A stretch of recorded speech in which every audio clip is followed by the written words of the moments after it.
Salut à toutes et à tous, c'est Cam. On se retrouve aujourd'hui pour le top flop des lectures du mois de février. Vous avez peut-être déjà vu la première partie sur un format tier list où il y avait, il me semble, 12 ou 13 mangas. Là, on est sur 13 mangas, comme d'habitude classés du flop au top. J'en profite pour vous rappeler l'objectif du mois de mars. Mon objectif, c'est d'atteindre les 2000 abonnés avant la fin du mois de mars. Donc si vous n'êtes pas encore abonné à la chaîne, je compte sur vous pour me soutenir en cliquant sur le bouton s'abonner. Je vous embête pas plus avec ça. On commence tout de suite, c'est parti. À la 13e et dernière place ce mois-ci, et on n'a pas l'habitude de le voir à cette place-là sur ma chaîne, My Hero Academia, le tome 38. Alors c'est pas mauvais, mais je pense que je commence à en avoir un petit peu ras-le-bol, comme pas mal de monde, de cet arc final qui s'éternise. Tous les combats ne sont pas forcément intéressants, donc quand on passe 2 chapitres sur un même combat, dont on s'en fout un petit peu honnêtement, la lecture paraît longue, le tome paraît long, et on attend un petit peu moins la suite. Là c'est un petit peu dans la situation sur laquelle je suis avec My Hero Academia. Au niveau du dessin, au niveau de l'intensité, il n'y a toujours rien à dire, c'est toujours impeccable. Mais au niveau de l'histoire, je trouve que ça pêche un petit peu. Et je pense que ce dernier arc aurait pu être plus dynamique, aurait pu être amené plus rapidement. Alors certes, Koei Horikoshi veut tout terminer, c'est-à-dire il veut rien laisser en plan, aucune histoire en plan, et c'est très bien d'être perfectionniste comme ça, mais forcément ça prend un petit peu de temps, et ça impacte un petit peu négativement l'œuvre, je trouve. Donc à voir. Peut-être qu'en relisant aussi cet arc final d'une traite, ça paraîtra plus fluide, mais en le lisant tome par tome comme ça, je suis pas énormément convaincu, donc on va voir le tome 39, mais en attendant, malheureusement, My Hero Academia se place à la 13e et dernière place. 12e place pour La jeune fille aux camélias de Suehiro Maruo. Pas du tout un mauvais Maruo, mais peut-être un petit peu en dessous des autres. J'ai quand même bien aimé cette histoire de cette jeune fille aux camélias là qui se retrouve dans une sorte de cirque avec toujours ce côté grotesque de Hiroguro que Maruo arrive à amener à la perfection. C'était une bonne histoire de Maruo, mais ce mois-ci face aux autres concurrents, ça va pas plus haut. Presque ex aequo, mais quand même à la 11e place, Le cri du Kujima, tome 1, chez le Lézard Noir. Alors je pense qu'on est beaucoup à être un petit peu dubitatif face à ce premier tome. Je le suis peut-être un petit peu moins, j'ai quand même bien aimé l'histoire de ce genre de pingouin manchot humain qui s'incruste dans la vie d'un jeune lycéen. En fait, lui, ce genre de pingouin manchot, il vient de Russie et il doit attendre les beaux jours pour pouvoir retourner chez lui. En attendant, il tape l'incruste, on se retrouve avec plein de scènes super absurdes. L'humour fonctionne pas à chaque fois et c'est ça que je reproche un petit peu à ce titre. Donc à voir, il me semble que c'est une série qui sera en 5 tomes, 3 tomes. Dites-moi dans les commentaires si vous savez mieux. Mais il me semble que c'est déjà fini en tout cas au Japon. Je demande à avoir un petit peu plus avant de juger l'œuvre. 10e place pour Rooster Fighter, le tome 6. Notre coq Keiji survitaminé toujours, avec d'énormes références à Naruto dans celui-ci, donc je me suis régalé au niveau des références. Au niveau des dessins, c'est incroyable. Ça a beau être un titre un peu humoristique, l'auteur Shu Sakuratani, il est excellent en termes de dessin et on ressent bien l'intensité de tous les combats. Je trouve que ça apporte encore plus de légitimité à l'œuvre, même voilà si ce titre est censé nous faire rire à la base et ça marche bien aussi à ce niveau-là. En tout cas, toujours un plaisir de retrouver ce petit manga bonbon. Le rythme de parution en France suit le rythme de parution au Japon, donc forcément on n'a pas des tomes tous les 2 mois, mais il n'y a pas obligatoirement besoin de se souvenir ce qui s'est passé avant pour arriver à apprécier un tome, et ça c'est bien. Donc 10e place méritée pour Rooster Fighter. 9e place pour The Alpine Climber, un manga d'alpinisme, vous savez, j'adore ça.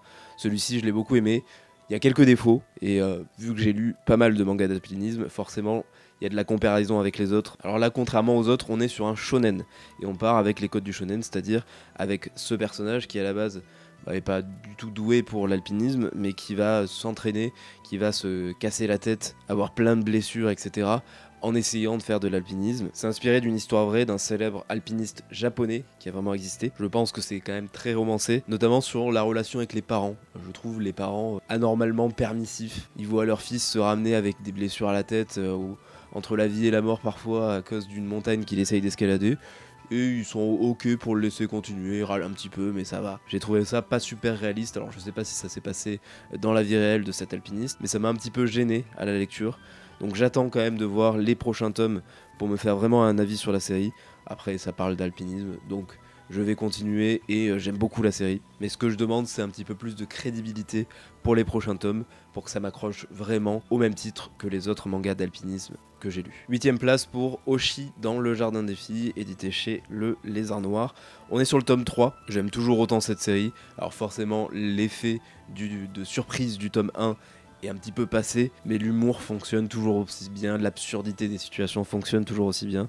Et je prends énormément de plaisir à suivre les aventures de Hoshi dans cette école pour filles qui se retrouve parfois à gérer des situations complètement grotesques. Ça passe très bien, on passe un bon moment et c'est tout ce que je demande à ce titre.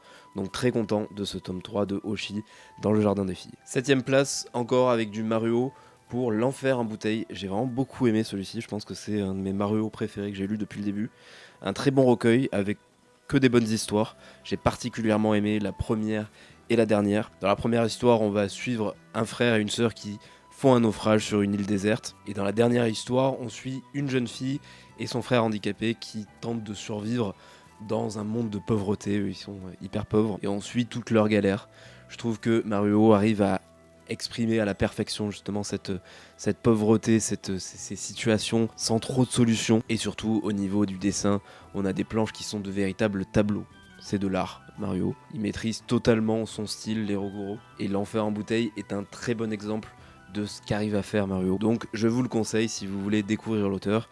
Il y a d'autres œuvres un peu plus accessibles comme L'île Panorama, mais L'Enfer en bouteille est une bonne œuvre pour continuer à découvrir cet auteur. 6ème place pour du Jiro Taniguchi avec Mon année. C'est une BD manga qui devait à la base être en 4 tomes, puisque chaque tome devait être sous-titré par une saison. Là on est sur le printemps. Normalement, on aurait dû continuer avec l'été, l'automne et l'hiver. Malheureusement, Jiro Taniguchi est décédé avant de pouvoir terminer cette œuvre, comme sur La forêt millénaire que je vous avais présenté dans des vidéos un petit peu avant. Mais Mon année, j'ai vraiment adoré. On va aborder le thème très difficile de la trisomie 21, donc du handicap, et comment cette fille, donc Capucine, qui a 8 ans, va aborder cette maladie en fait. C'est-à-dire qu'elle n'a pas les traits physiques de la trisomie 21, et du coup, le regard des gens est encore plus difficile sur elle, c'est-à-dire que vu qu'elle n'a pas les traits physiques de la trisomie 21, ils se demandent pourquoi elle est si bizarre, pourquoi elle est si différente des autres. Et pourtant, cette petite fille a tellement de choses à offrir, elle est tellement pleine de vie, pleine d'amour, elle a un regard sur le monde qui est exceptionnel. C'est vraiment un très beau manga ou une très belle BD, c'est tout en couleur. Je trouve que Taniguchi, avec l'aide de J.D. Morvan, certainement au scénario, a su dépeindre à merveille la vie de cette jeune petite fille, de son propre regard sur le monde. Et c'était vraiment une histoire très très touchante, très belle, un peu frustrée de ne pas avoir les 3 autres tomes. Comme pour La forêt millénaire, c'est une histoire qui démarrait tellement bien qu'on a forcément envie d'avoir la suite et d'avoir la fin. Mais rien qu'avec le premier tome de cette histoire inachevée, on prend énormément de plaisir à voir les dessins de Jiro Taniguchi, à voir cette histoire très très touchante et à aborder le sujet du handicap d'une merveilleuse façon. À la 5ème place, on change totalement de registre avec Pumpkin Nights, un seinen très très gore, édité chez Mangetsu qui était sorti à l'occasion d'Halloween l'année dernière. J'adore le dessin, j'adore la tension qui règne tout le temps. On est vraiment dans un film gore très cliché, mais ça marche très bien. Et en fait, je me rends compte qu'à chaque fois qu'un nouveau tome sort, il est tout en haut de ma pile à lire parce que j'ai de suite envie de savoir la suite de cette histoire. Là, on a un cliffhanger à la fin de ce tome 3 qui me donne vraiment envie de découvrir la suite pour comprendre où on va. Je suis un peu dubitatif et très impatient à la fois, donc vivement le tome 4 pour découvrir la suite des aventures de Naoko et de tous les personnages. Enfin, quand je dis tous les personnages, ceux qui sont encore là, puisque faut pas trop s'attacher aux personnages dans Pumpkin Night. Encore chez Mangetsu, le tome 1 et le tome 2 de Land que j'ai lu ce mois-ci. En fait, j'avais déjà lu Land le mois dernier, mais je me rappelais plus trop. Donc je l'ai relu à l'occasion de la sortie du 2e tome et j'ai adoré cette histoire. Alors je rejoins le monde de Tada pour les fortes similitudes avec le film Le Village de M. Night Shyamalan, mais je trouve qu'il y a une atmosphère encore plus mystique dans celui-ci, avec notamment ces kami, les 4 kami qui sont là pour le nord, pour le sud, pour l'est, pour l'ouest, et qui maintiennent une telle pression sur tous les personnages pour rester enfermés dans ce village isolé. Moi personnellement je suis totalement conquis, et le tome 2 vient apporter encore plus au lore de Land avec le développement du personnage qu'on voit sur la couverture. J'ai entendu pas mal de critiques sur les dessins.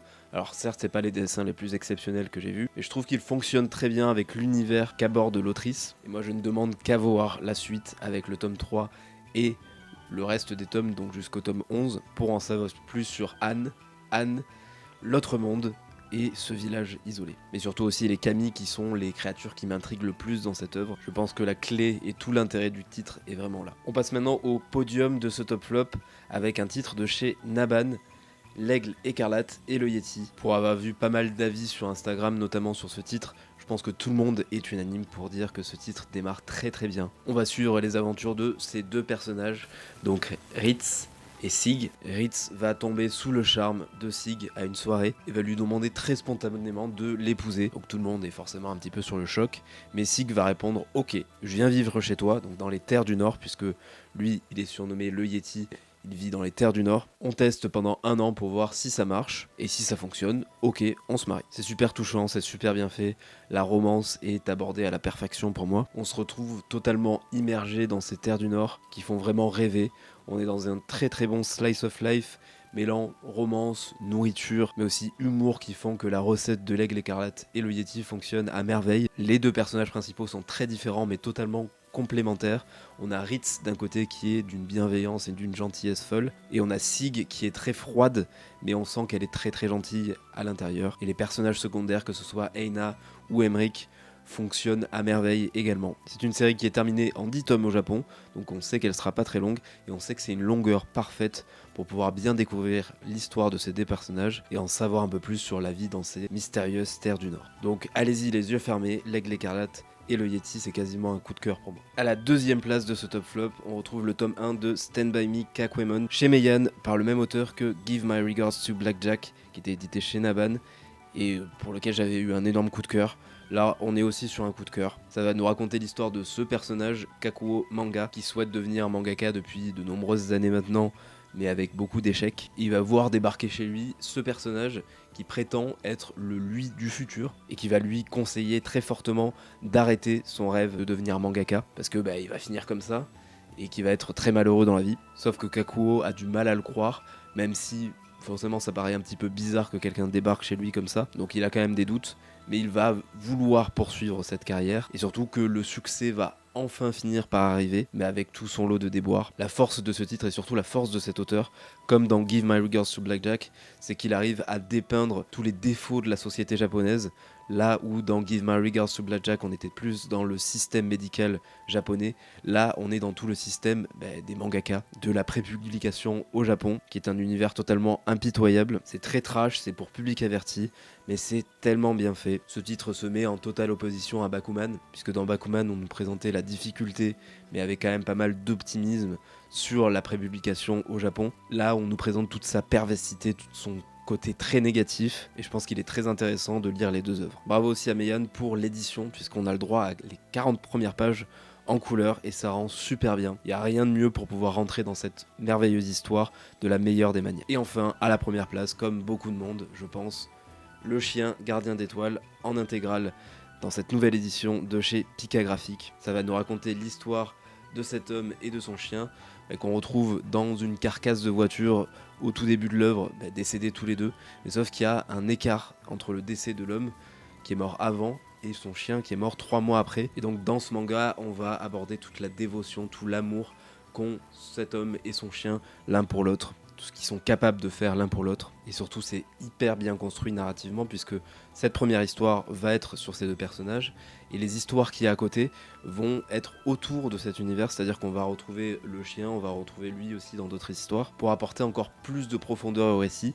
et c'est ce schéma narratif que l'auteur Takashi Murakami utilise dans tous ses mangas, puisque forcément, après avoir acheté celui-ci, j'avais envie de découvrir d'autres œuvres, puisque c'est la première place, donc c'est un coup de cœur total, je pense que c'est un de mes one-shots préférés maintenant. J'ai failli verser ma petite larme, je pense, comme tout le monde, et j'étais curieux de voir comment il faisait dans ses autres mangas, et on retrouve en fait la même structure, le même schéma narratif qui fonctionne à merveille. Donc que ce soit dans L'Oiseau Bleu ou dans Le Chien qui voulait voir le Sud, qui est sorti il y a pas très longtemps et que je vous présenterai le mois prochain. Donc si ce n'est pas encore fait, foncez sur Le Chien Gardien d'Étoiles. C'est un véritable chef-d'œuvre, et le reste des œuvres de cet auteur sont aussi de très très très bonnes œuvres qui jouent tous dans la même cour pour moi. C'est dire à quel point cet auteur est exceptionnel. Il a fait une entrée fracassante dans le top 10 de mes auteurs préférés, ça c'est certain. C'est ma meilleure découverte de 2024 pour le moment, donc allez-y, foncez, vous le regretterez pas, c'est certain. Et c'est la fin de ce top flop du mois de février. Merci à toutes et à tous de m'avoir suivi, n'hésitez pas à vous abonner à la chaîne, et surtout n'hésitez pas à me dire en commentaire quelles ont été vos meilleures lectures du mois et quelles lectures vous avez peut-être découvert grâce à moi. Ça me fait toujours plaisir quand vous avez aimé une lecture et que vous me dites que c'est grâce à moi ou à d'autres youtubeurs manga que vous l'avez découvert. Donc j'attends vos petits commentaires là-dessous. En attendant, nous on se retrouve très bientôt pour d'autres vidéos. Merci encore, prenez soin de vous